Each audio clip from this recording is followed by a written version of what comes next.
everyone and welcome to Winchester Student Union's YouTube channel. So today we thought we would do, as a SAB team, just a little chat actually. So when we're releasing this, it is International Women's Day on the 8th of March 2024. So as your SAB team, Charlotte, Emily, Sal, we thought it would be a nice opportunity just to have a little bit of a sit and chat about our experiences of being women in leadership. This year, the theme for International Women's Day is inclusion, and we just thought it would be interesting to talk actually and just kind of do one of those like podcast style videos about our experiences of being women leaders, how we kind of have felt it, any challenges we've faced, and yeah, we just thought it'd be nice to do. So that's what we're going to do today. We have a microphone. It's fake, but why did you tell them that? But it felt like it was. For anyone that's been on that side of TikTok that sees all the podcasts when there's like SABBS either side, it feels like we're doing that. Yeah, but it's fake. Okay, so I think my first question is going to go to you, Em. Yep. So obviously we all do very different roles within the student union, and we have different relationships with students and staff. How has it been kind of like me being a student officer and being a woman in leadership from in that headspace and then moving through to your role now? Okay, for me, I felt very sort of empowered as a young female. I thought that I would come into this role specifically with sort of not lack of respect, but I thought I'd have to fight a little bit harder, especially sort of with our male students. Typically I was not afraid, but more sort of wary about our male sports teams to have a young female kind of telling them what to do. But I've been really lucky in that everyone's been incredibly respectful and appreciative of me in a leadership position, and yeah, it's definitely been sort of a journey of growth for me, going from student officer to where I am now. I used to be incredibly shy, would you believe it or not, and yeah, I think being able to do this job and all the other jobs that I've had at Winchester, it's given me such a boost of confidence, and yeah, I think, as cringy as it sounds, I'm a completely different person now, but for the better. Yeah. It's really weird actually, because I think it speaks volumes actually of our student body, and I think that's something that we were all nervous about. I think Winchester's demographic is actually predominantly female. I don't know the stats, but I know that it is predominantly female, and I think that is something, especially I think definitely as an activity SAB, you probably worry about, and I know our colleagues across the sector worry about, but actually we've always, I think, very much from students, always been very much respected and appreciated for our work. And also I think everyone brings different strengths as well, and actually that might be a good thing, because it's about maybe just promoting that kind of respect, and there's obviously such a national thing about respecting women in workplace and that kind of thing. Sal, moving on to you then, as a first year officer, as Vice President Education and Welfare, and also as someone who was a student officer and then is now in the role, what's your experience been like? So I think for me, what kind of stands out, especially as like a first year officer, is the fact that I did take over sort of from a male. So it's gone from sort of like 2 females and a male SAB team into sort of a three female SAB team. That's very difficult to say. And that's the first thing that a couple of even sort of like university members of staff have said to me, sort of, you know, really passionate that you're seeing this kind of like female empowerment. It did come to me originally with sort of like its fears, especially coming from sort of a background as a female who did musical theatre, sort of struggling to be taken seriously within this position of power, sort of even, you know, being a part of sort of university meetings and having to have that voice. But I really feel, as Emily said, like Winchester's really like an accepting community all the way through. I feel like sort of female empowerment really is respected, and we have the opportunity to flourish as females within our role. Fab. I think my experience is slightly different. I think, so for those that don't know, the president has more relationships externally, and with kind of different ages and different groups of people. And I think I've had definitely the same as you two. I think I've had it very much from students. Actually, I think more from students than anyone else, that I feel respected, and I love working with students, and I think I hope that we are in some way those younger females are seeing us and being like, I want to do that, because I definitely had that when I was a student. But I think I've had my challenges with, I would say, externals more so last year than this year, and probably, if I'm honest, white middle class men. Yeah. With, I think there's a lack of understanding of our jobs as an entirety. I don't think that's a gender thing. I think that is what it is.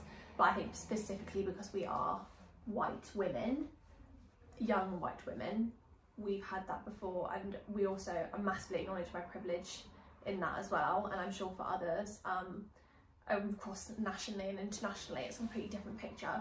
But I know from my personal experience, with just from my background, it's been not always easy, and I think it's something that really annoyed me last year, because it was just like, you would be treating me differently if I was a man. You would take the time to understand what I do if I was a man, and we have seen that before. Yeah.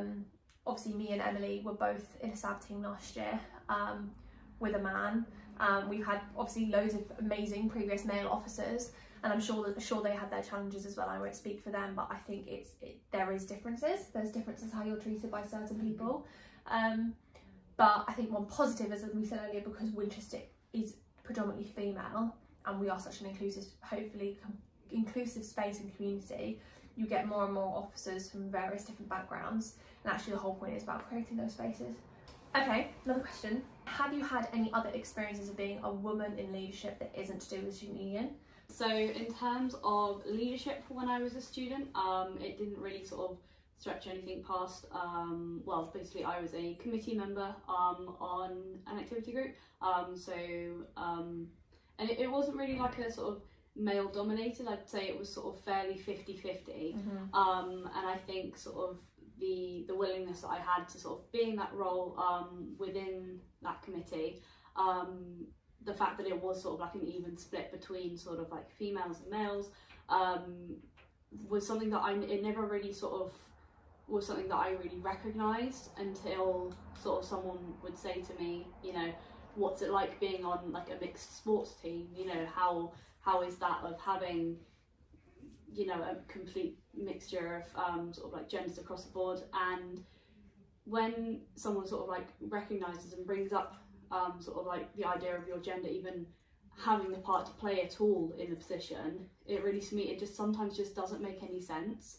Of like, at the end of the day, you wouldn't recognise me as being a male in that position. I would just be in that position, whereas as a female, you're a female in that position, if that makes sense. Yeah. So for me, both sports teams that I've been involved in, I was captain of one, but they were entirely female. So I found it like quite an empowering space. We were all coming from similar like experiences as women, and it's just like a safe space for us all to come together. So I've never really sort of felt like a struggle in terms of that, as I've never sort of been disadvantaged in the role as captain due to being female. I would say as sort of before university, when I worked in various places, that the older generation of males did not want to talk to me, and they would often ask for someone that has more experience, or yeah, and it was very odd because we were an all-female workplace anyway, and we'd have sometimes men be like, oh, is there not, like, is your manager not around? Is he not around? I'm like, no, she is not here. So yeah, that for me was probably like the biggest struggle I've had, is sort of being listened to as a young female. I often find that because I'm young and I'm very bubbly, and I'm just a little bit all over the place sometimes because I'm enthusiastic, and I'm immediately sort of seen as not serious, or I'm just like, just seen as very childish, which isn't the case. So yeah, I've struggled in those ways. I'll just second that, in that again, just going back to like roles that I had sort of before I was an officer. So where I worked part-time as a student before, I dealt with a lot of families, and I really feel like, so I was on sort of like a just me, and then sort of like a family basis, sort of day by day, sort of doing things within my job. I felt like there was very much a different connection between sort of like the mothers and fathers within sort of like spending the day with them.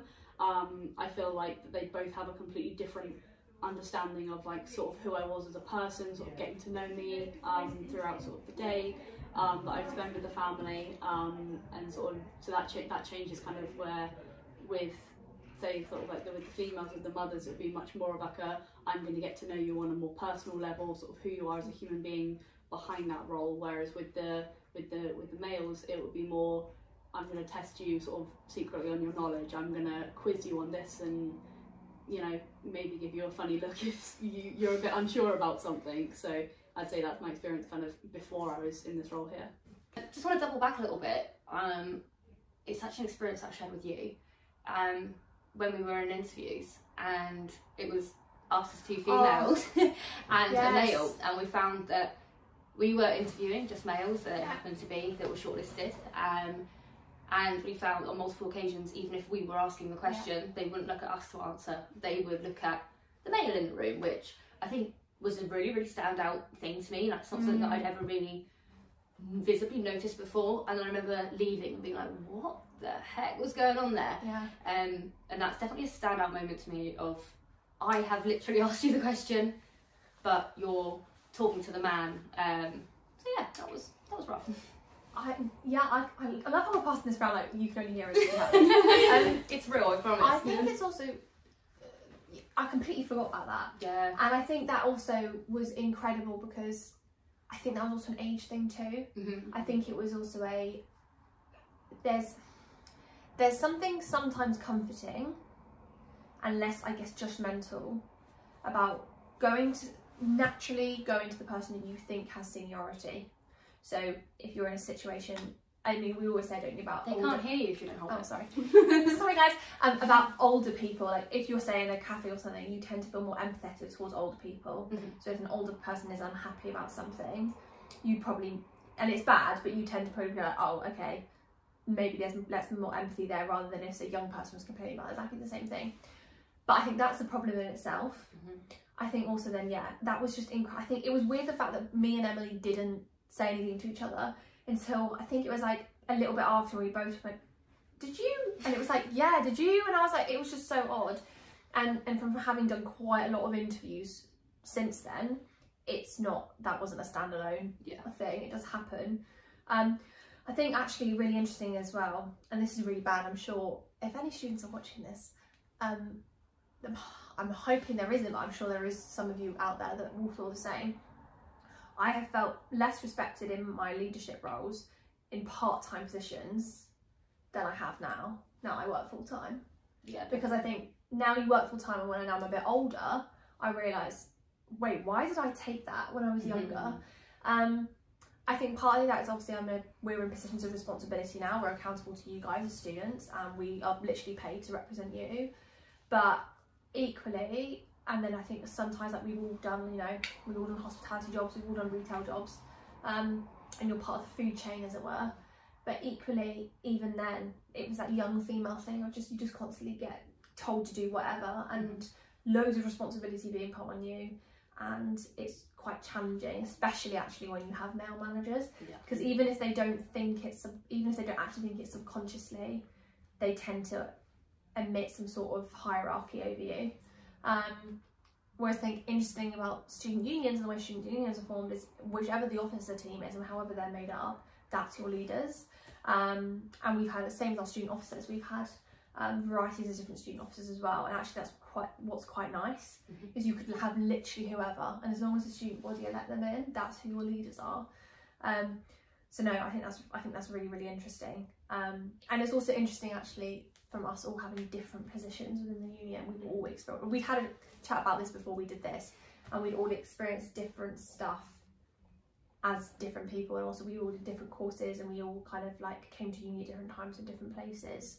I always hate saying this because it makes me sound like, oh, of course she was. I was president at my school, so we didn't have head, this is going to sound so whatever, but we didn't have head boy, head girl. They got rid of that and they had student union instead, which to mirror university. And I was president the first iteration, teacher's pet. Are you surprised? And my head of sixth, if you can stop laughing, my head of sixth put a lot of responsibility on me, to the point that he even made jokes to my parents being like, she's doing my job for me. and it's like, and I was 17, 18. And And you now, weren't paid for that. and I wasn't paid for any of it. And now it's like, why did I take that? Mhm. Whereas now I'd be like, no, pay me. In fact, I have said that, as you well both know. So I think that's weird. It's like a retrospect thing. But yeah, anyway, we're going to sum this up with some top. Why are you laughing? I'm not laughing. With some top tips to any aspiring female leaders or male leaders, doesn't matter, but to anyone out there who wants to aspire to leadership or wants to be a women in power, and I mean power in the most empowering way possible, not women in power, because sometimes even that's deemed bad. Any top tips or advice you have, and then we will end this, whatever this is, vlog/podcast thing. I don't know if I can say what I want to say. You can say what you want to say. I've got one now. I want to say. Take no shit. Yeah, but in all honesty, I think I've gone along the philosophy of fake it till you make it. Yeah. So I've acted like I'm confident when inside I might be dying. I think the more confident you are, I think sometimes, although obviously there can be a prejudice, people see you as this confident individual, not as a young female. So yeah, I go along the lines of fake it till you make it, and just be passionate and confident in what you're saying. Like, you know a lot more than you think, and like you are more capable than you think. So just put yourself out there, and yeah, take no shit. I think, yeah, that kind of extends for me, like, past a gender thing of like, so no matter of any gender which you fall under, you know, male, female, if you're non-binary, just if you've earned that position, own it. You have worked hard to be in the position that you're in, and it doesn't matter, you know, the level that you're at now comparing to someone else. You know, the back of your head, the hard work that you've put in to be wherever you are, whatever stage you are at in life. And so just own it, be proud of yourself. If you're feeling that someone's taken over from you or someone's trying to overpower you, you know what you're capable of, and you know they haven't walked in your shoes, and you have. And so just take that and just, as you say, just own it. Yeah. I think mine would be, don't be afraid to want something. So if you want to be in leadership, if you want to take control, if you want to be, I hate the word, but like bossy, but in a good way, that's okay. Like, some people naturally like that, I'm naturally like that. And I think there's such a negative connotation of that's what female leaders are, and actually they're not. They're just people that want things, and they're people that are passionate about things. I do think I don't really hear a lot of males being called like as bossy. Yeah.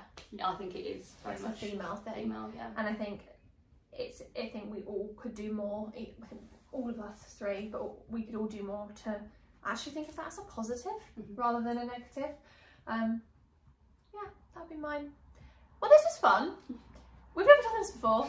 We should do it again. We should do it again. If people want us to do this again, if you want to, I actually don't know if anyone's going to watch this, but Sad chats. Sad chats. But yeah, seriously though, happy International Women's Day. As 3 female leaders in your student union, we are so privileged to represent you, and we actually completely love working with all of you. And we genuinely, I meant what we said earlier, it's cringy, but our student body is so inclusive and really cares for each other, and that it can be seen for us as your leaders. So goodbye, hope you enjoyed this, and happy International Women's Day.